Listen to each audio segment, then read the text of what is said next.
Hello, everybody, and thanks again for joining us today for Rethinking the IC Platform. And our webinar is entitled Reviving the IC Platform, a New Strategic Approach. My name is Laura Conserata. I'm the Marketing Manager here at DevFacto, and I'm excited to introduce our two presenters for the day. The first is Mike Klein. He's Principal at Changing the Terms. Mike is based in the Netherlands and was recently named as an IC Collective Contributor of the Year. He's had some involvement with these types of issues over the years, and he's been sharing a white paper on the subject with some of the firms in this space. We thought it'd be great to have him lead a webinar with us today, and so we're really happy that he's agreed to join us. Our second presenter today is Chris Izquierdo. He's the CEO at DevFacto and the creator of Sparrow. It's the internal communications platform that employees love to use. We've got a full session today. It's going to take us approximately 45 to 50 minutes, and we've left some room for questions at the end. So that being said, if you do have questions throughout the presentation today, please type them into the question box in your GoToWebinar dashboard, and we will address them all at the end of the presentation. Finally, just a note that a recording of this presentation will be made available on YouTube and shared with you all very shortly after the presentation concludes. With that being said, I will hand control over to Mike Klein, and we will get started. Thank you, Laura, and thank you, Chris, for having me this evening in my world and this morning in yours for most of you who are coming in from Canada. It's great to be here, and one of the reasons why it's great to be here is because this is a huge issue. IC platforms offer a lot of tools for internal communication success, but the consequences of failure can be catastrophic, both for internal communications as a function and for the professionals involved in an organization where failure occurs. So what I'm going to share tonight is an alternative approach. First, a bit about me. I'm a recovering political consultant. I used to work throughout the United States, and I'm not speaking of work, the clicking is not working at the moment. So for the last 20 years, I've been in internal communications as an in-house professional, as a consultant, contractor, working with big international names like Maersk, Shell, some other big companies that might be a bit lesser known like Vion and Avery Dennison, and also with a company called EasyJet, which is the low-cost airline that serves most of the major airports in Europe. Kind of similar to your Southwest or your WestJet in North America. So I want to throw out 4 key messages to frame the conversation that we're about to have this evening. First, as I mentioned before, internal communications platforms have tremendous potential, transformative potential, to connect people in organizations, to facilitate the ease of work, the ease of execution of major initiatives, and to minimize the amount of noise that people experience as all of this work is taking place around them. The problem is that the potential is so high that it's often very hard or even impossible to meet expectations when these platforms are implemented. If a platform fails in an organization, it's likely a big step backwards. Somebody is not going to decommission an enterprise social network and commission a brand new enterprise social network sometime within 6 weeks or 6 months. These could be major setbacks for the organization.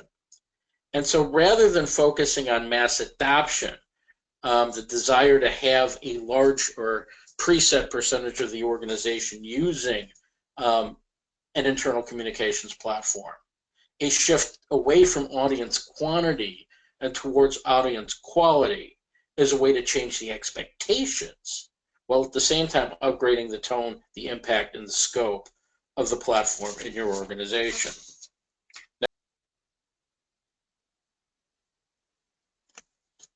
So if we look at reviving the IC platform, I think it's important to note that in many cases, perhaps even most cases, internal communications platforms have been sold as mass awareness and connection tools. The idea being you bring it in, it'll be just like Facebook, everyone will be on it, and everyone will use it all the time. And I say that not because I'm mocking the field. I say that because these are the words that were coming out of my mouth 7 years ago when I was on the platform evaluation team at the Maersk Group. And we were having this big corporate conversation about whether to introduce this type of tool, when to introduce it, and which tool to introduce. But the problem is that in most of the organizations I've seen, with very rare exceptions, mass awareness has not been easy to come by or easy to sustain. And platform awareness or success or failure is really a function of the expectations that are set. And so if your platform is failing, you essentially have two options. One is to somehow meet the expectations or manage those expectations so that your sponsors believe that the platform is worth keeping. Or you change the expectations and you reset the context for the platform. And this session focuses on how to improve or demonstrate your audience quality and how to agitate and mobilize a higher value audience. So what does an audience quality approach involve? It involves two crucial initial steps, two steps that you pursue simultaneously.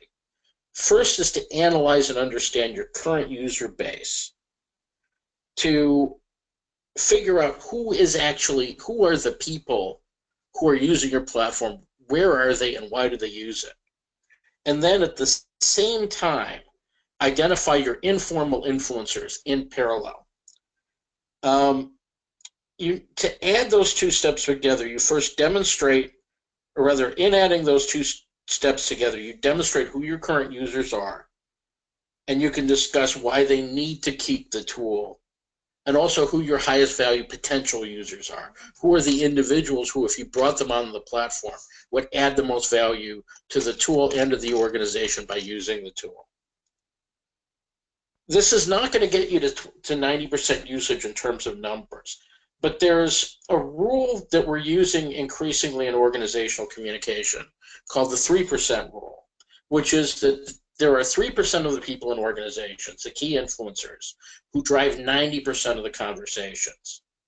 And if you can identify, connect, and mobilize this 3% onto your platform, you will get the 90% impact, even if you're not getting the 90% numbers. In addition, if you're looking at your user base, the key there is to learn as much about these people as possible. Gender, age, years of service, function, geography, language preference, and also why they currently continue to use the tool. Let me emphasize very clearly, it's critical to do this in parallel, because you need to know at the same time which current users are high-value influencers, are the people who drive the 90% of the conversations, and which of the influencers you need to recruit most urgently to migrate them onto your platform. And if the results show a high overlap between current users and influencers, it massively strengthens your business case. And this is something that we did at a company that I just recently worked for. We did a company-wide organizational network analysis, which I'll explain in a second. But we identified thousands of people around the business as influencers. And we were able to take a look at that list and the list of people who were using our intranet and discovered that there was a pretty high overlap between our intranet users and this list of influencers. And so what that allowed us to do was to continue with our current intranet content strategy for about another 18 months before the organization decided it had other priorities. But doing this survey was crucial in continuing the work that we were agitating for in the business. I also want to talk a bit about two specific methods to do the influencer research. I apologize for not having a slide on this, but I could send this to you or talk with you about this offline if you're interested. There are two major ways to identify influencers in organizations, not counting having your manager say who the influencers are, which is something I wouldn't recommend. The first is something that I call snowball research. And snowball research looks at, say, 8 to 10% of your population and asks them two essential questions. One is, who do you go to for support, and who do you go to for knowledge? And you ask them to provide you with 3 names for each. And then what you do is you collect the names, and you look for the names that keep recurring and keep recurring and keep recurring. And for the names that keep recurring, you go ask them where they get their information and support from. And you keep doing this a few times until the same name starts showing up over and over. At that point, you've got your 3%. You've got them on a list. You can do some demographics. You look at, either from the survey or, with the help of your HR department. And you can figure out where these people are situated within the organization. And so that's the cheapest way to do it. It requires a fair amount of effort. It requires some skill. It may require some training. Certainly training is something that I can help you out with if you're interested. But there's actually a better way to do this that produces a much better organizational asset over time, and that's called organizational network analysis, where you ask everyone who they go to for support and for knowledge. And instead of just putting together a list, you put together a map or an organization that specializes in this. And there's one called Innovisor out of Copenhagen that I use fairly frequently. They will take up to 100,000 names and give you something that looks a lot like an airline route map, so that the 100,000 dots on the map get connected through 300 or 400 key individuals. And you can actually see how all of these individuals connect with each other and connect with certain tribes and certain regions of the company. So those are the 2 main ways to really get a list of influencers that's going to have some value and add some value to your online network. So what does that give you? This gives you what I call a quality audience. And the quality audience consists of 2 elements: your internal influencers and your current users. Why do you need both? Because you want to combine the centrality and the reach of the influencers with the active interest that the current users have. The fact that the current users are taking the time and energy to communicate with each other or seek knowledge from this tool indicates that they're people you want to keep communicating with. And in fact, they can have an agitation function. They can help move ideas and concepts and questions from the content into the influencer community, and through the influencer community into the deeper organization.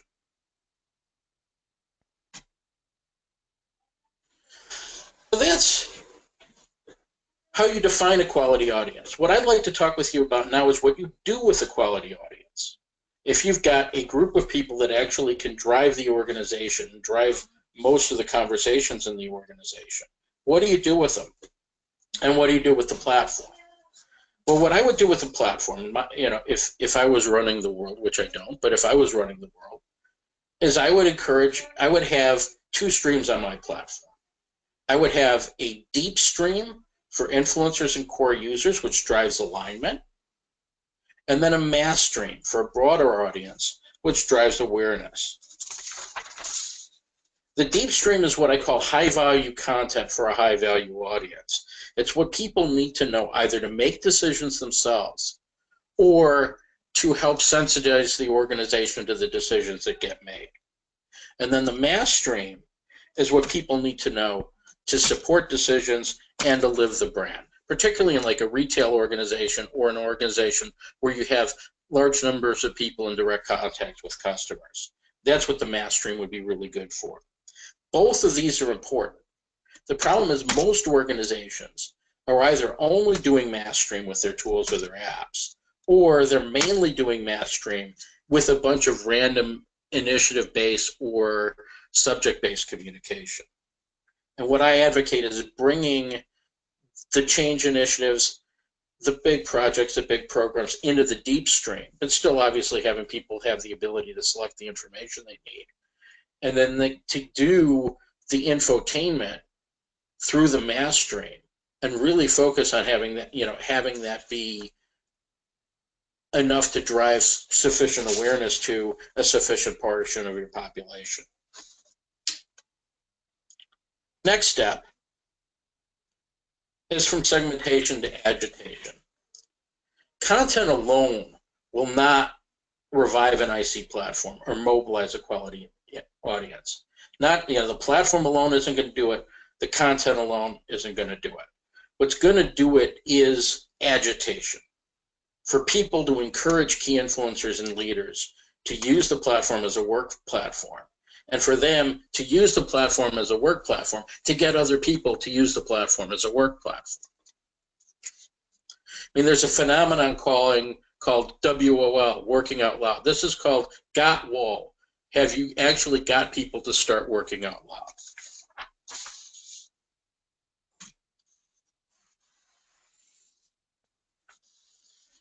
And so how do you make the IC platform into a work platform? There's a lot of ways to do it. I've prepared a list of 4 alternatives. I suspect there are many, many others. But any IC platform, whether it's an app, an enterprise social network, an intranet, or even a video channel, can be used for at least some of these work tasks. One is prioritizing initiatives and putting tasks into context. Second, facilitating real-time collaboration between people working on projects and initiatives. Third is stimulating discussions or debates so that actually the work improves and people come to an even more improved consensus on certain things. And then finally, highlighting relevant data, relevant pieces of information, and relevant individuals who can connect with each other to make work easier and more effective in the organization. Finally, we've come to measurement. Most internal communications conversations come to measurement these days, which is a good thing. But I like to talk about a high-impact strategy. What we're talking about is a high-impact strategy. And what this requires is high-impact measurement.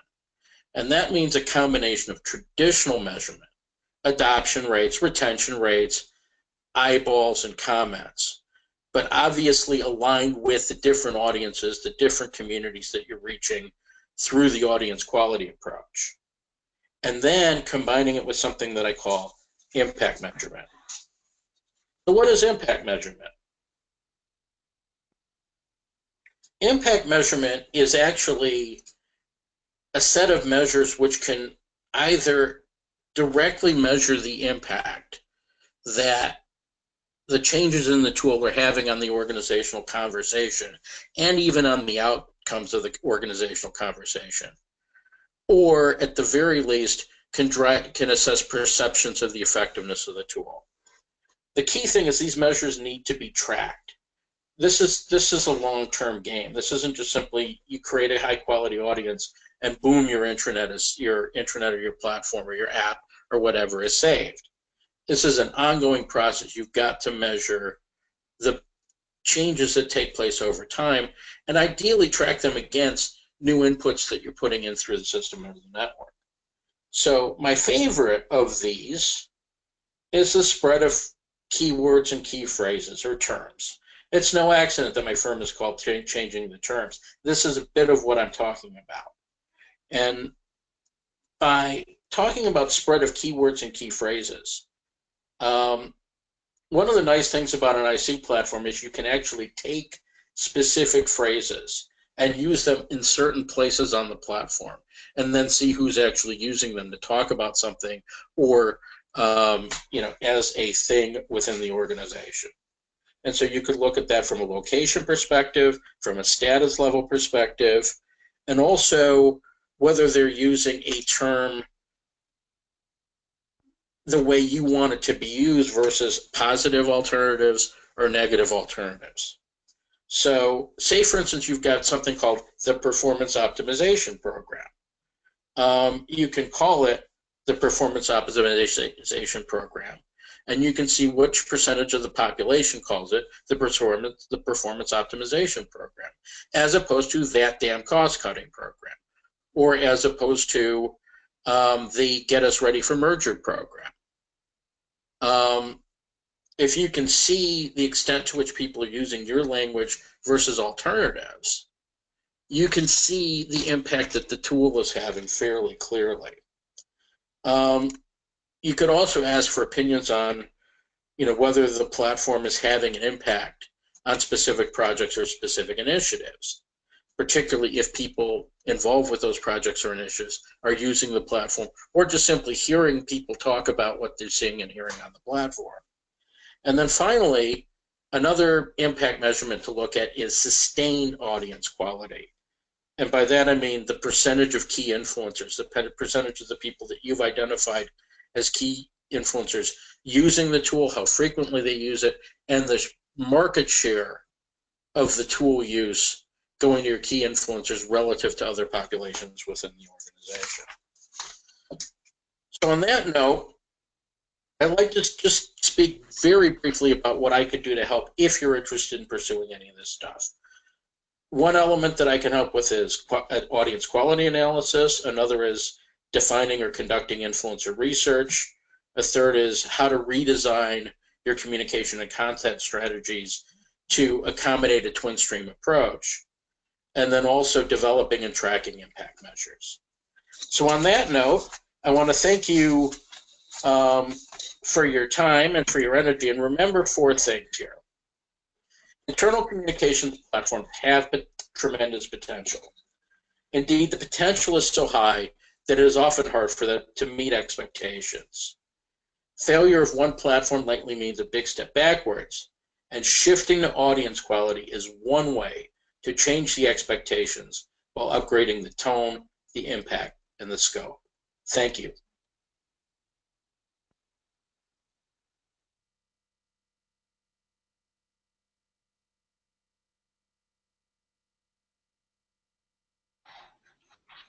Thank you, Mike, for that introduction into the world of influencers in the corporate world.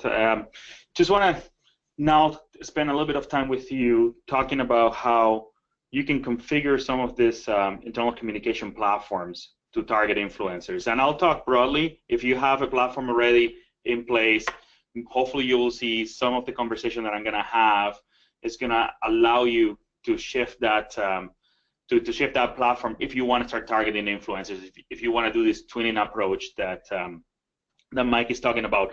I'll spend a couple of minutes giving a quick introduction to Sparrow, what it is, and then I'll jump into what those features are and how you set it up in order to measure as well as communicate with those influencers. So Sparrow is so when we started Sparrow, we started as a set of apps for internal communication. It has since evolved into an enterprise social network as well as an intranet. So we are trying to cover the whole spectrum. And we're doing this because we realized that mobile apps are great to communicate with field workers and so on. There was another gap in the way that we were trying to reach the audience, and that had to do with people sitting at a desk. And we wanted to give options to people, and we wanted to go beyond just communication to the collaboration, to the enterprise social networking aspect of it. So think about Sparrow in those terms. That's all I'm going to say about the platform. The rest of this conversation is truly going to be about how you configure and what are the steps that you need to do for an internal communication or digital tool. So in terms of what we have, so there's 3 features that we believe that you need to in order to support the audience quality internal communication strategy. And those are segmentation, personalization, and measurements. And I mean, they don't come as a surprise because based on what Mike is talking about, you need to segment your population. You need to decide who your influencers are so that you can have that deep stream of communication, and then you need to continue to communicate in the mass stream the same way that you're doing it so far. So, but if the tool doesn't support segmentation, this becomes a very difficult proposition. So segmentation is number 1, and I'll show you how we do it in the Sparrow, so you get a feeling for how you can potentially do it inside your organization as well. Personalization is the next one. So people have to decide and opt in or out on how they want to be communicated inside your organization. And if you have a one-size-fits-all platform, that's going to become very, very difficult, because what you're going to do is that you're going to continue to broadcast or send this mass broadcast to the organization. What you want to do is be able to target through the segmentation and then the personalization of the individuals.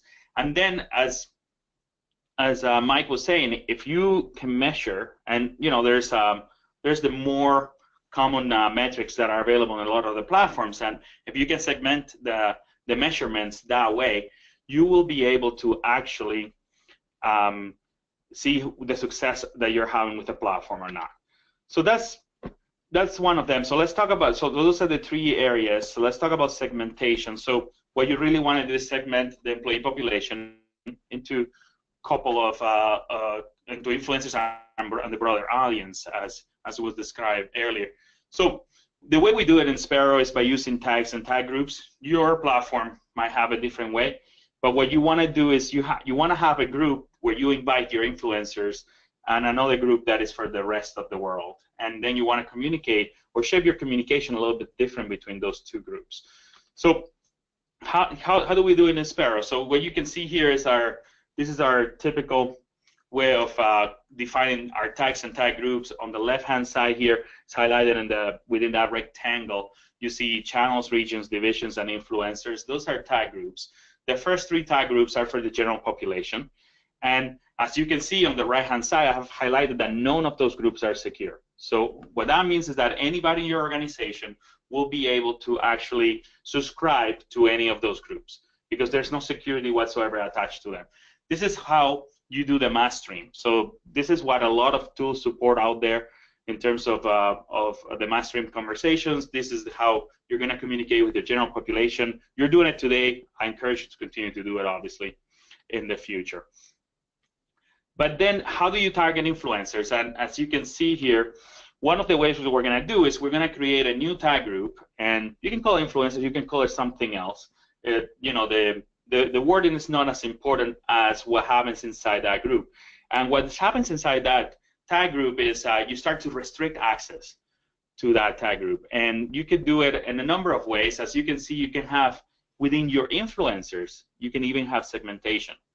So what that means is that you can divide it, and this works particularly well for large organizations. If you have a small organization, you don't really need to segment your influencers. But if you do, and if you want to do it regionally, if you want to do it by function and so on, to see how you're able to influence those influencers and how you're able to communicate with them, you can do it. And the way we do it is you can see that a couple of the groups. So there's 3. Health and safety is restricted, and it's only restricted to the executive. So in this case, this influencer group is just for those influencers that have been added to the executive security group, and they're the only ones who have access. The second one, though, operating procedures, is not restricted. So it's mandatory for executives, so the influencers are invited by default, but anybody else can join you. And if you want to be more inclusive in terms of giving access to those that want to be influencers that potentially are not today influencers and so on, we recommend that second setting. And the third one is it's the same as the first one. So when you look at upcoming events, we have the same configuration of health and safety, but a different group. So there's a different segmentation here between executive and area space. So potentially there's an overlap between the groups, but potentially not. It's up to you. So you're able to have that full segmentation by doing it this way, and flexibility is the key here. So your enterprise social network, your apps, your intranet, and so on should have a similar mechanism in order to do that segmentation. If it doesn't, it will become a little bit more difficult because everybody's receiving all the information, right? So once you do that, how does that work from a personalization point of view? How does that look from how your employees are actually able to access the app? Well, you want to provide them with a personalized, targeted experience, and that's key because you're trying to separate the mass stream from the deep stream, with potentially different levels of communication in terms of details that you're communicating with your users, right? So you have your deep stream for influencers, your mass stream for your broader audience, and truly part of that personalization, and this is no longer, in my opinion, optional, is you have to be able to reach them anytime, anywhere, on any device. And that's why it's so important to have the apps as well as the internet, as well as the enterprise social network. So people consume the information from the device of their choice at the time that they choose to do so. So how does that work in the example that we had? Well, so basically what you get to see here is here's the broader audience personalization. So as a user, when I go into the tool and I go into the platform, I get to decide out of those tags and tag groups which ones I want to follow. And I don't have access, as you can see, to any of the influencers tags and tag groups because I have been chosen to be part of this broader audience. If I go into the influencer, and if I'm chosen as an influencer, you can see that all of a sudden at the bottom here, I have the influencers tag group, and I'm allowed to opt in or opt out of some of those influencer messages that are going to come my way.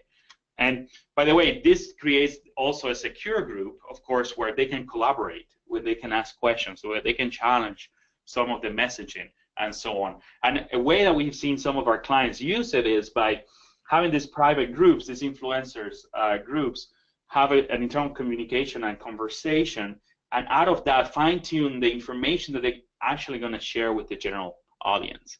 So this is like basically what you're doing is you're betoing the information that you're going to share with the entire audience by select group of influencers that if you get their buy-in, your message will be broader and it will actually reach your intended audience, right? And potentially even change the terms as Mike has been talking about. So that's you can see it highlighted in the rectangle there. That's right there at the bottom, and that's I only get that if I'm an influencer. If I were not to be an influencer, I'm not part of that group. I don't get that information. So let's talk about measurement then, which is really important. So what you really want to do is you want to be able to have to differentiate the influencer engagement from broader audience engagement.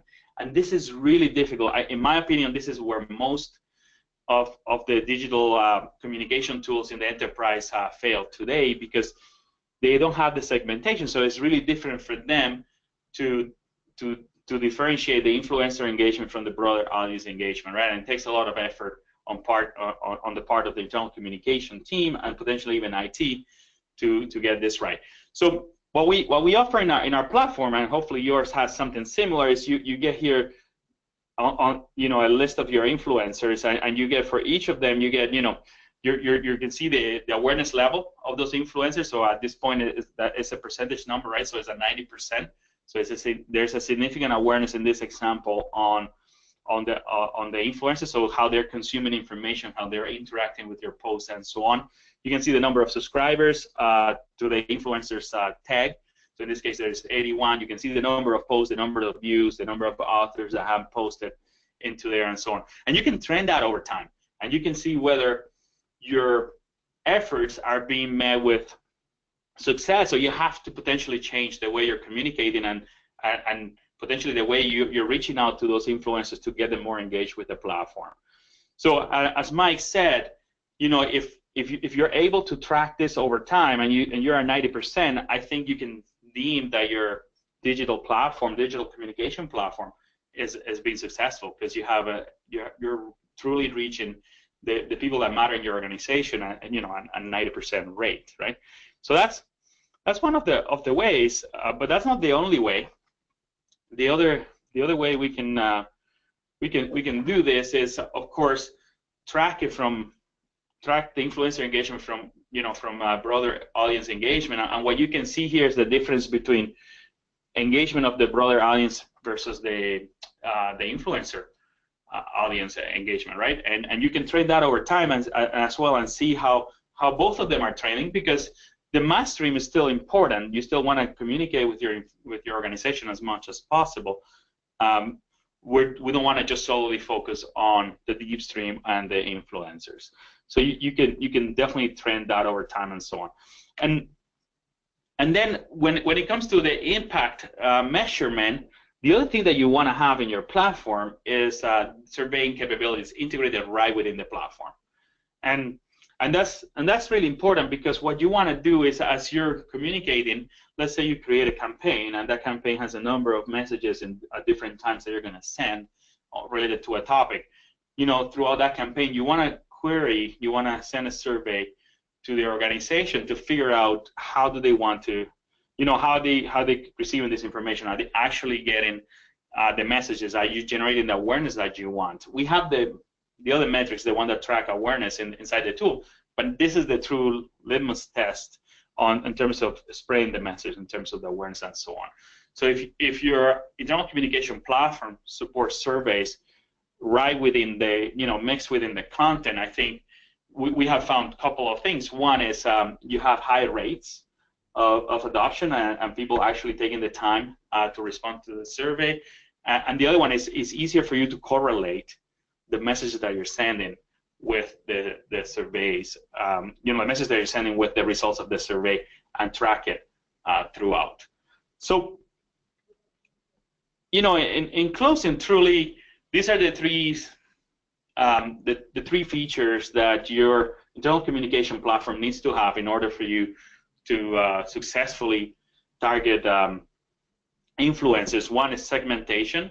Again, you have to be easily able to segment the population, create secure groups, secure communities for influencers to be able to communicate, to be able to get the messages and help you disseminate that message. Personalization, so as a user, if everybody's treated equally in your organization, this all for naught, right? Because you're going to be sending the same communication to everybody. And that's what we used to do, in the all internet days, in the all email days.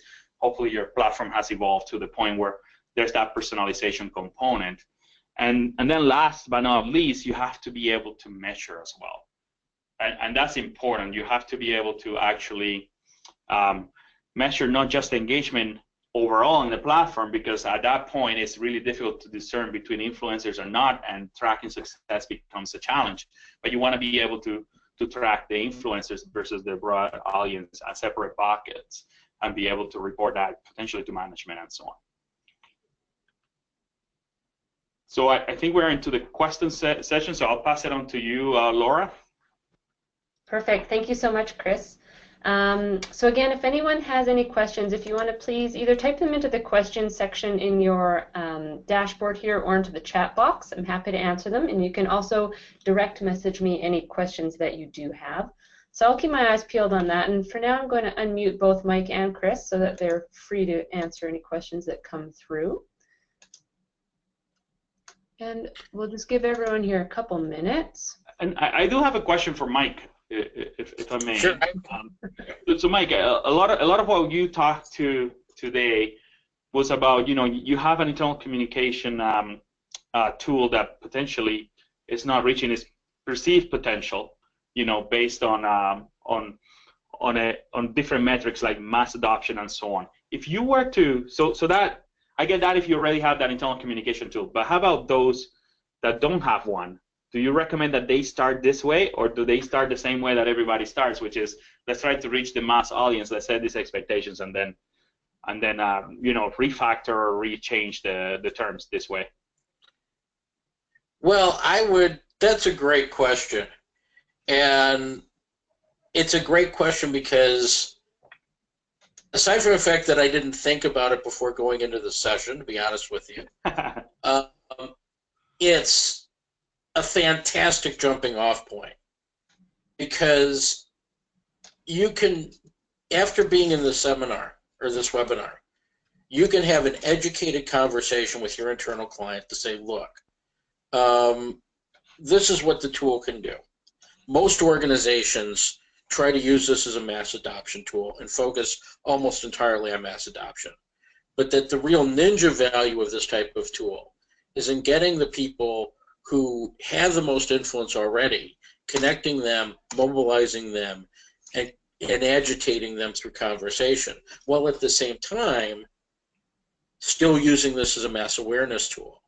And in fact, by having the two groups separated, you can better understand the effectiveness of the tool and better integrate the two groups more effectively.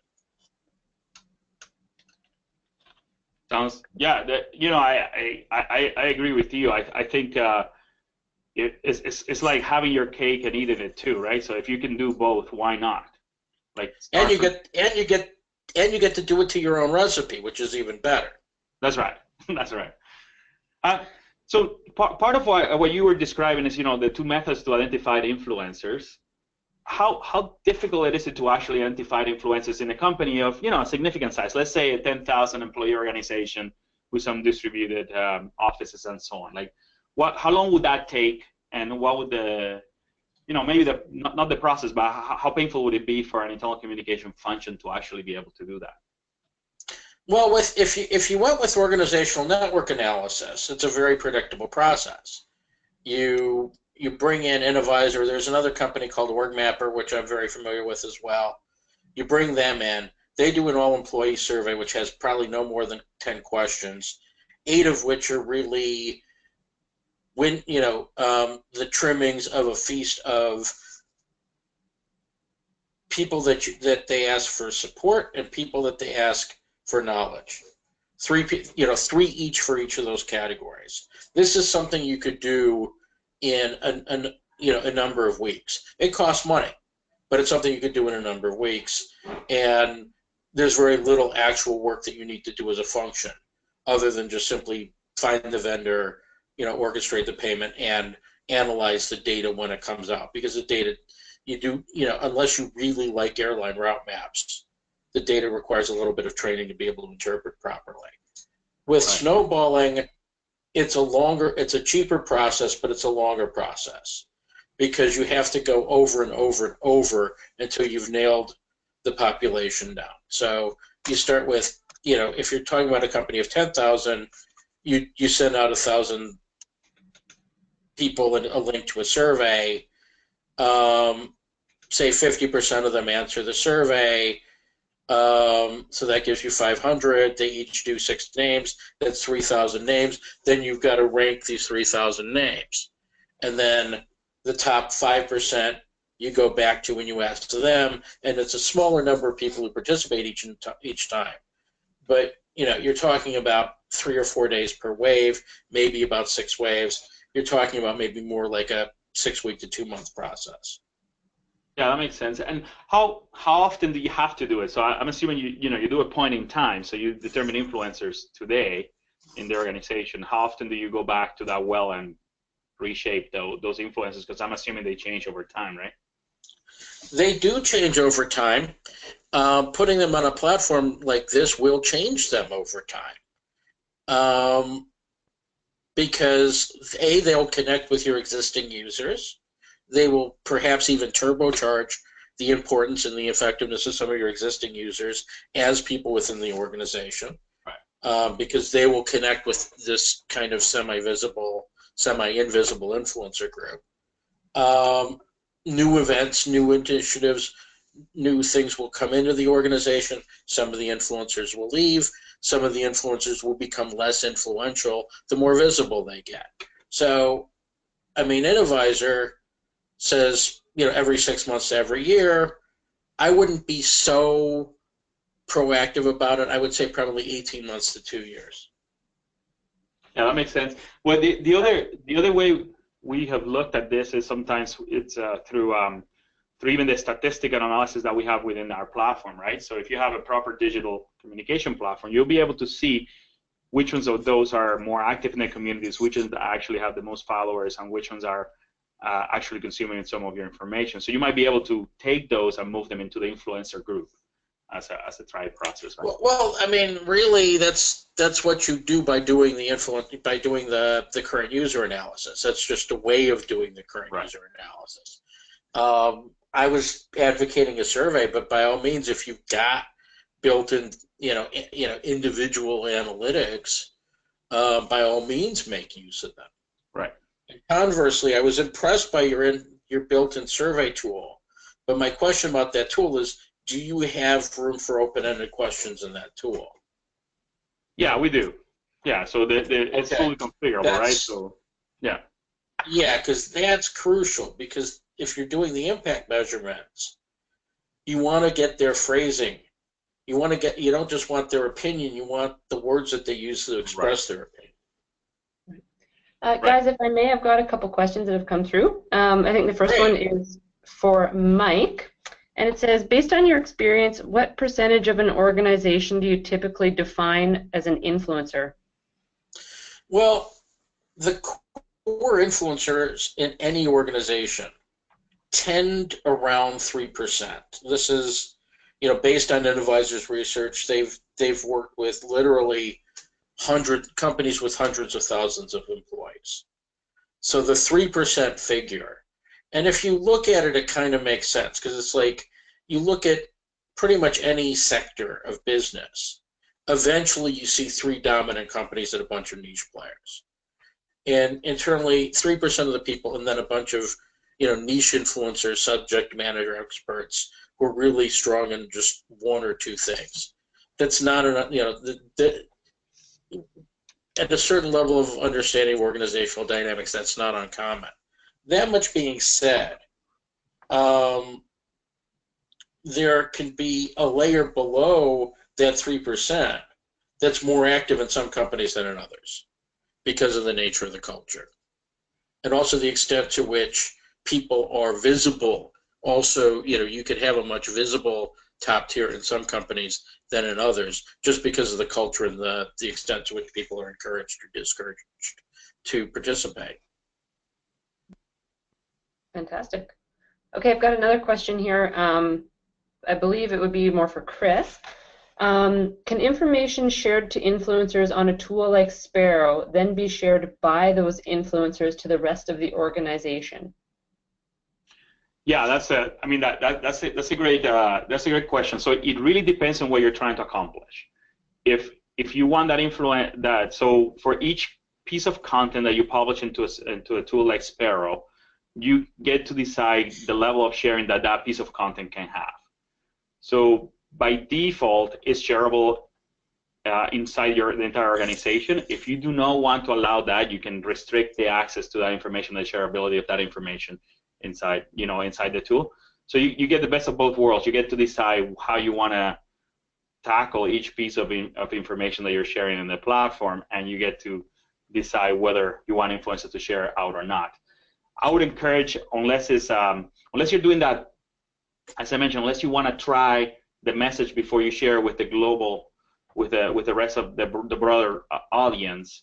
Unless you're doing that, I think you should allow your influencer to share the information, because I think it's going to be really, really important. Fantastic. I've got another question here for either Mike. Can I follow up on that? Yeah, Mike, absolutely. I think there's 2 ways you can share information in a networked organization. One is through the platform. The other is off the platform. So you can have online sharing, which is what Chris talks about. But it's also important to recognize the value of offline sharing. People are influencers because they talk. And the conversation is every bit as important offline as it is online. And the fact that you've got an online engine driving the offline conversation, that's where the real power is.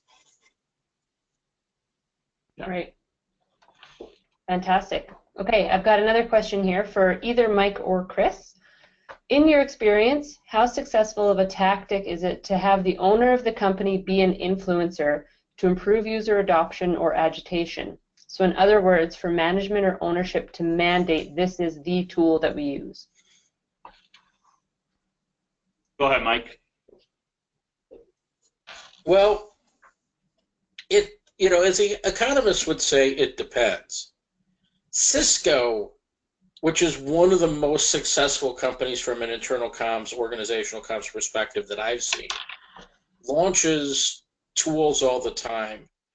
And they basically say, we're migrating the conversation onto these tools. And, if you want to reach people internally, you don't use email, you use these tools. The question is the extent to which the leadership is totally committed to a platform or to a way of doing business. The hypothesis I came into this question with, dealing mainly with the reviving a failing IC platform, it would indicate that clearly the sponsorship was missing, and that this would be us having to do it, us as the IC community and the platform vendor community having to figure this out for ourselves rather than being saved by our management. But if we've got management that says you must do this, it creates more urgency. On the other hand, it doesn't necessarily create a better conversation. Right. I have a follow-up question to that question, Mike, if I may. So we're talking about 3% of an organization as influencers, potentially, and I do agree with you that there would be a level below them that might not be as influential as the 3%, but they're still worth considering, right? And they would be worthwhile to communicate in this manner with. That's still very small numbers, right? So when you're going back to, as an internal communication specialist, the manager of the internal communication function, director, if you will, and you go back to leadership and say, hey, we're going to roll out this platform, or with this platform that we have, we're going to shift the conversation to measure only or primarily on the 3%, potentially 6, 7, let's say 10%. How do they usually receive that message, and what are the strategies to properly communicate with them so that they receive the message the right way? Okay, there are a number of strategies to pursue. I think the big questions are, let me break this up into a bunch of pieces. I think the biggest piece is, how do you sell this idea to senior management? The second piece is, how do you serve people below or just on the outer ridge of the influencer universe? Let me address that one first. How do you serve people on the outer ridge of the influencer universe? You make the tool accessible to people who don't qualify as inner-ring influencers. You make it accessible to people who want to know more. So this isn't really a hyper-confidential tool. The deep stream is about helping people make decisions and contextualize decisions. If you want to be a part of that effort, you're welcome to join. And here's the access. But you don't advertise it. You don't make a mass case for it. People who want to come to it should be able to access it. And that's where you can get your numbers up a bit, and you can get your consumption of data a lot. Because actually a lot of people on the outer rim may even be more curious than the influencers. Right. And may just lack currently, that's how they become influencers, is because they'll get a better access to information than they currently have, and perhaps make them a more effective group within the organization. It's a very separate question from, how do I make a case for having a company-wide tool that's only targeting, say, 6% of the population? Well, right. The positive side is, you look at the kind of sums that we're talking about here. Anywhere from, to have a tool of some kind can be basically a $50,000 to $1 million conversation. It doesn't get much bigger than that. These are sums that don't get most CFOs out of bed in the morning. These are significant only within the context of our own straightened experience. They are not massive sums in terms of the organization. And if you can say, you know what, in our company of 10,000 people, I want to make the most effective 600 people, the most effective, more effective than they are now, in certain tangible ways, in certain measurable ways. And it's going to cost you $1 million, but you're going to make more, and you're going to have more cohesion and less friction. It's going to be hard to argue with that argument, because it's, the amount of money that's in question is not going to jeopardize the future of the organization. The lack of coherence in the organization will. Okay, we have a few more questions here. We've got lots to. This is great. Mike, do influencers need to be individuals, or can they be groups or departments within an organization? I think at a fundamental management level, they need to be individuals. But you will find that certain tribes within the organization are more influential than others, particularly tribes which cross a lot of functional and geographic lines. LGBT groups in big companies are often extremely influential because they have made a lot of connections to maintain their own community. and to maintain ties among their community throughout the business than non-LGBT staff. So you may find on your list of 3% influencers, it's disproportionately LGBT, but the individuals are the influencers, not just the LGBT tribe. Does that answer the question? Yeah. We'll find out. Last one I've got on here is, are all managers influencers? No. Can you elaborate? I'm Sure, speaking from my own experience, no. My friend Jeppe Hansgaard at Innovisor has a really interesting Boston matrix, you know, the four square matrix with the axis 1, axis 2. And axis 1 is knowledge, and axis 2 is likability. Influencers tend to be high in knowledge and high in likability. Managers tend to be high in knowledge and low in likability. And it's not because managers are intrinsically awful. It's just that their role puts them in an adversarial relationship with staff to a large extent. And so you're unlikely to go to your manager for support when you really need support, particularly if it exposes yourself as vulnerable. Some people have relationships with their managers that allow them to do that, which is why some of the managers some of the people on these influencer lists do have some line management roles. But there is relatively little crossover between the influencer list and the manager list. The only exception is if you're looking only at a manager population. Then the results look very different, and you will have managers who are more influential than other managers. All right. I think we've got time for one more here, and then we'll close it down. Last question is, how does leaders' communication fit within the twin streams? It's crucial to both. It's crucial to both, but it's very different, because the deep stream is about engaging with people who can make or break the success or initiatives and putting things into context and defining the freedom of movement that people have to deal with stuff.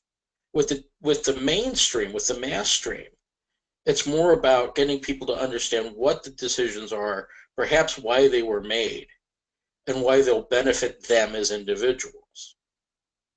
So again, you know, leaders can be very very crucial pieces to both streams, but their roles are very different in either. All right. Well, I think that is it for now for questions. It looks like we've timed this perfectly. We're right at the top of the hour here. So thank you again to Mike and to Chris for joining us today and presenting. And thank you again to everybody else for coming online and joining us for the webinar. If you have any more questions or you want to contact either Mike or Chris directly, our information is here on the screen. We'll also be sharing this entire presentation and slide deck with you guys via email following the webinar later in the next day or two. Again, thanks for joining us, and we will chat with you soon.